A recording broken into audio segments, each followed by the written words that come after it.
नमस्कार, मैं कृपा सिंगर, आप इनसाइडर लाइव देख रहे हैं। आपको बताते चले कि आज चिराग पासवान पटना एयरपोर्ट उतरते हैं। उतरते के साथ ही उन्होंने जिस तरीके से नीतीश कुमार पर हमला बोला, उन्होंने कह दिया कि जिस तरीके से जो गृह मंत्री जो कह रहे हैं वो बातें सही है कि उन्होंने सबको एक तरीके से जितने पार्टियों के साथ गठबंधन है सबको धोखा देने का काम किया। साथ ही उन्होंने आरसीपी सिंह का भी नाम लेते हुए कहा कि उनके खास रहे उनको भी धोखा देने का काम किया। उन्होंने जिस तरीके से हाजीपुर को लेकर के हुंकार भरी कह दिया है कि जो पिता का सपना है उसको अधूरा नहीं छोड़ना है, एक पुत्र का धर्म होता है, उसको पूरा करने के लिए हाजीपुर तो उतरेंगे ही, उसका सवाल ही नहीं होता है। पहले सुनिए क्या कुछ करे चिराग पासवान। इससे पहले हम लोगों ने देखा कि सिर्फ तस्वीरें खिंचाने के लिए सब साथ आते थे, पर इस बार जो बार बार इन लोगों की बैठक हो रही है, पर ये आने वाला समय ही बताएगा कि इन बैठकों का कोई निष्कर्ष निकलता है कि नहीं निकलता है। देखिए, स्वाभाविक है एक साथ एक मंच पर आकर चर्चा करना आसान है, पर साथ मिलकर और ख़ास तौर पर कई ऐसे राज्यों में साथ मिलकर चुनाव लड़ना जहां पर एक दूसरे के खिलाफ ही, जिनकी राजनीति हमेशा से रही है, राज्यों का नाम लेने की ज़रूरत नहीं है, पर कई ऐसे उदाहरण हैं जहां पर जो दल साथ में बैठे हैं उनके खिलाफ ही उन लोगों ने अपनी राजनीति करने का काम किया है। तो ऐसे में चुनाव में जब ये लोग जाएंगे तब तक क्या ये विपक्षी एकता बरकरार रहेगी? इस विपक्ष का नेतृत्व कौन करेगा? क्या उस पर सबकी सहमति बनेगी? पिछले दिनों भी जब ये लोग बिहार भी आए थे तो उस वक्त भी कुछ मतभेद कुछ दलों के बीच देखने को मिले थे, बट बहरहाल ये आने वाला समय ही बताएगा कि ये विपक्षी एकता इस तरीके से बरकरार रह पाती है या चुनाव आते आते तक धराशायी होती है। सिविल कोड पे आम आदमी पार्टी ने समर्थन किया है, वहीं विपक्षी समाज जो है इस पे बीजेपी प्रधानमंत्री मोदी ने इसको इम्प्लीमेंट करने की बात कही है। आरजेडी और जेडीयू इसका विरोध कर रही है। आपकी पार्टी का क्या स्टैंड है इस पे? भाई देखिए, यूनिफॉर्म सिविल कोड की जहाँ तक बात है, भारत विभिन्नताओं का देश है और भारत की खूबसूरती ही यही रही है कि जितनी भी विभिन्नताएं हैं यहाँ पर, हर किसी को अपनी पहचान इस देश में रहते हुए मिली है।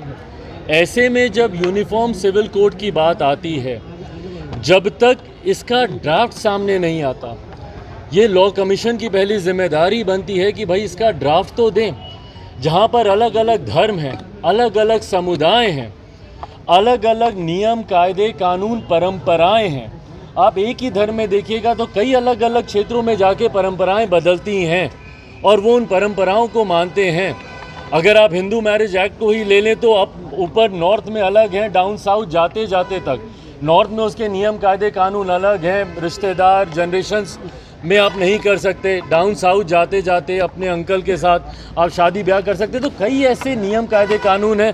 आप ईस्ट में जाएंगे, ईस्ट की परंपराएं और हैं, साउथ की और हैं, नॉर्थ की और हैं। तो ऐसे में जब यूनिफॉर्म सिविल कोड की बात आती है तो वो क्या ड्राफ्ट है, जब तक लॉ कमीशन उस ड्राफ्ट को आपके सामने नहीं रखता, मुझे नहीं लगता कि इस पर किसी का भी कोई भी टिप्पणी करना उचित है। एक बार वो ड्राफ्ट आएगा, उस ड्राफ्ट को मेरी पार्टी पूरी गंभीरता से हम लोग उसका अध्ययन करेंगे और उसके बाद ही उस पर अपनी टिप्पणी देना उचित है। 3 जुलाई को और पार्टी मीटिंग बुलाई गई है इस मामले पे। 3 जुलाई को और पार्टी मीटिंग है। एनडीए की तरफ चले गए, अब तक आपका स्टैंड क्लियर नहीं हो पाया है। अरे प्रभु, ये कोई चर्चा का विषय थोड़ी है कि मैं किसके साथ जा रहा हूँ नहीं जा रहा हूँ। मैंने बार बार इस बात को कहा, सही समय आने पर, आज चुनाव तो नहीं है ना भाई, ना ही कल चुनाव आ रहे हैं, ना ही कोई चुनाव की अधिसूचना अभी आई है। अभी समय है और मैं निरंतरता में एक ही बात को मैं कहता रहा हूँ कि जब चुनाव सामने आएंगे, गठबंधन किसके साथ होगा, यकीनन लोक जनशक्ति पार्टी रामविलास अगला चुनाव गठबंधन के तहत लड़ेगी, पर वो किसके साथ गठबंधन होगा वो सही समय आने पर ही फैसला लिया जाएगा। अमित शाह ने नीतीश कुमार को लेकर कहा कि अमित शाह ने कहा कि नीतीश कुमार पलटू है, उन पर भरोसा नहीं किया जा सकता है, हर बार पाला बदलते हैं, ऐसे के साथ कैसे सरकार हम चला सकते हैं? भाई ये बात भारतीय जनता पार्टी से बेहतर तो कोई नहीं जान सकता कि कितनी बार नीतीश कुमार जी ने उन्हें धोखा देने का काम किया है। तो ऐसे में जब आदरणीय केंद्रीय गृह मंत्री अमित शाह जी ने इन बातों को रखा है तो वो सही बोल रहे हैं इस बात को लेकर।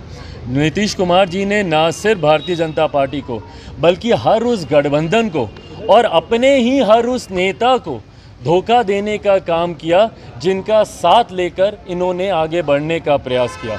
भाई दूसरे दल तो दूर की बात है, जिन्होंने अपने नेताओं को नहीं छोड़ा हो। कोई भूल सकता है इन्होंने जौहर साहब के साथ क्या किया, या दिग्विजय बाबू के साथ क्या किया, या शरद यादव जी के साथ क्या किया, या इनकी अपनी पार्टी के नेता आरसीपी जी जो आज इनसे अलग हुए हैं, उनको किस तरीके से इन्होंने प्रताड़ित करने का काम किया।